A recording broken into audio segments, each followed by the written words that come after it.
La Genèse, chapitre 39. On fit descendre Joseph en Égypte.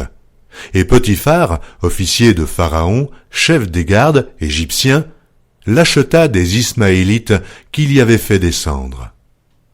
L'Éternel fut avec lui, et la prospérité l'accompagna. Il habitait dans la maison de son maître l'Égyptien. Son maître vit que l'Éternel était avec lui, et que l'Éternel faisait prospérer entre ses mains tout ce qu'il entreprenait. Joseph trouva grâce aux yeux de son maître, qui l'employa à son service, l'établit sur sa maison, et lui confia tout ce qu'il possédait. Dès que Potiphar l'eut établi sur sa maison, et sur tout ce qu'il possédait, l'Éternel bénit la maison de l'Égyptien à cause de Joseph.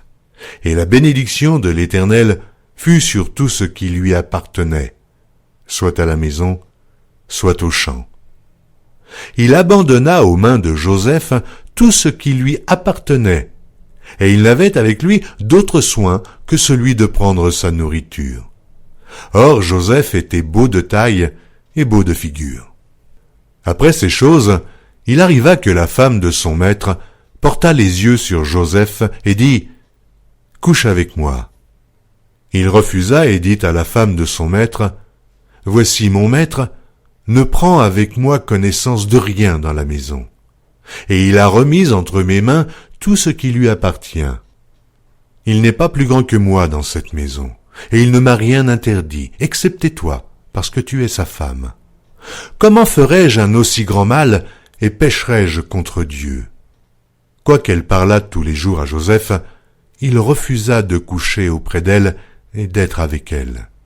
Un jour qu'il était entré dans la maison pour faire son ouvrage, et qu'il n'y avait là aucun des gens de la maison, elle le saisit par son vêtement en disant « Couche avec moi ».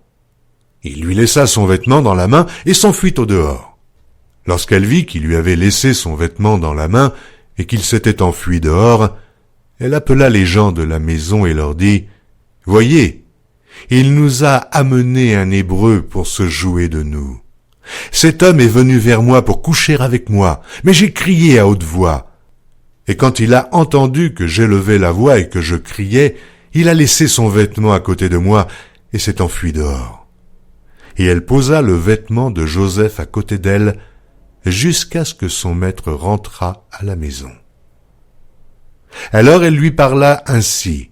« L'esclave hébreu que tu nous as amené est venu vers moi pour se jouer de moi.